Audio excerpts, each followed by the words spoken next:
Hey, Nick Peterson here. I'm going to jam on some crisis stuff. We got coronavirus, got a notification that we're on lockdown, and I got another notification that we're not actually on lockdown. So nobody knows what's happening here in California. I'm going to tell you something. I don't talk about this a lot. People always ask, how did you get this way? And, I've had people come in during the whole coronavirus thing, and they're asking me a million questions, and they come to the conclusion, like, you just do your stuff, right? Like, you're not worried so much about the outside factors and forces, and that is correct. So I'm going to tell you during this time the most profitable and productive thing you can do, and I want to start with two underpinnings here. The first being that we need to agree, right?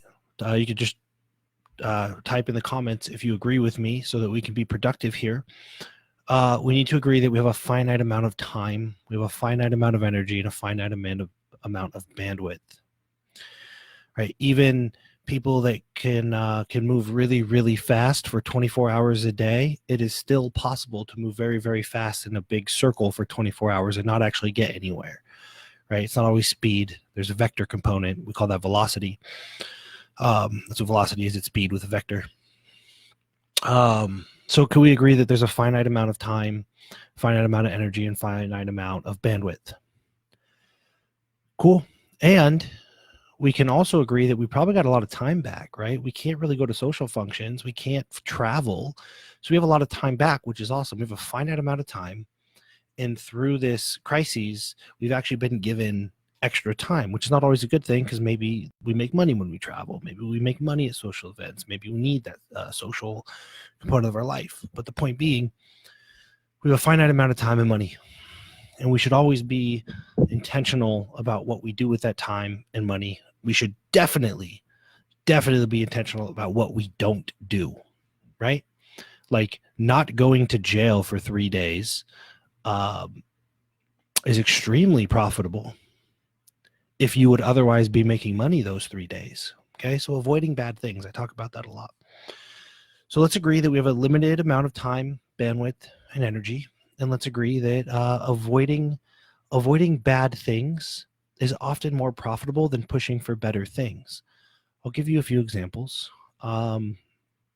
Avoiding ruin in the stock market, or going broke or bankrupt right now, right, over the long term, is probably more beneficial than pushing to make more money last month, right? One knocks you out of the game. One might put you behind.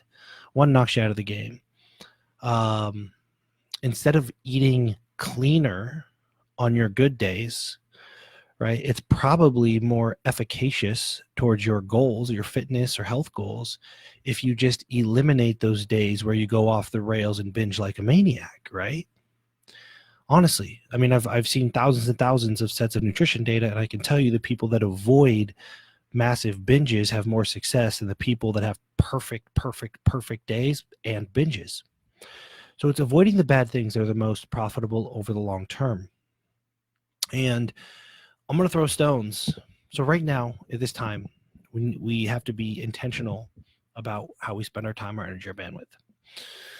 And it's more important right now to avoid bad things, because when the economy is good and when people are buying and when everything is groovy, you can end up in a hole. You can make a bad decision, lose $1 million, and if the economy is buying, you can make your $1 million back. You might have to grind your face off, and still would have been better off avoiding the hole, so you didn't have to do all the work to get out of it. But you can recover, right? You can recover. When things are not so good, it's much more difficult to recover. Okay, so avoiding bad things is the most important right now. Now, I just posted about this, but I'm going to throw stones at expression right now, what people call expression, because there's a lot of bad feelings, right? I'm going to talk about feelings. I'm going to talk about woo-woo, but I'm telling you the practical application is extremely profitable. There's a lot of bad feelings. People feel bad. They're not getting the social interaction they need. They're losing money in the stock market. They don't know if they're going to have a job tomorrow. They might have lost their job yesterday. There's a lot of bad feelings. And the most profitable thing we can do is own them, take ownership of them, and neutralize them and channel that into something productive. What most people are doing is they're expressing it. They're going online and they're just throwing out. And what happens, the reason we express things, again, woo-woo here, is because we can't suppress them. Small things we suppress, they build up, they cause joint pain and irritability and relationship damage. But sometimes things we feel so strongly about, we can't suppress them, and we express them, thinking that that is the cure. When in reality, we just express enough, right? So that we can suppress the rest. We express, 20% of it so that it becomes small enough to suppress the rest. And then what happens, because we've expressed it and the way that social media operates, everybody, whether it's intentional or not, everybody feels attacked. And now they have to make the decision, can I suppress this or do I need to express it? And what's happening, and I'm just telling you this because I want you to get off this hamster wheel, you end up in 45, 50 hour, 3 hour, 4 hour conversations on Facebook or pacing around, so mad at something and nothing's getting done. Remember that we have limited time and energy. So if we spend 4 hours going back and forth creating this stuff, Stephen Perchkoff says the answer to suppression and repression is letting go. Yep. Neutralization. Neutralize. And yeah, it is easier said than done, but it is far more profitable given the fact that we have limited time, limited money. We must avoid bad things because there's not much opportunity to dig ourselves out of a hole right now. The economy will not allow us to lose $1 million and make it back. So we have to not lose the $1 million, which means every time we need to express our feelings, we are losing time, we are losing money, we are losing everything. Expression is not a cure to anything. It is just a little bit of pressure relieved from the valve so that we can suppress and then have problems later on in life. Neuroses. Neuroses is the effect of suppression. So what does that mean? That means when you get triggered, the most powerful thing you can do is sit on it and deal with it, not suppress it, not express and tell the world how angry you are and express your dissatisfaction with whatever is being said, because it creates a cycle. You express, other people feel attacked, they express, and what's happening is like the expression of feelings is causing more expression of feelings and more suppression, is because that's what happens. But here's the problem. The problem is, sorry, this was bothering me. I got a little bit of OCD here. The problem is what's happened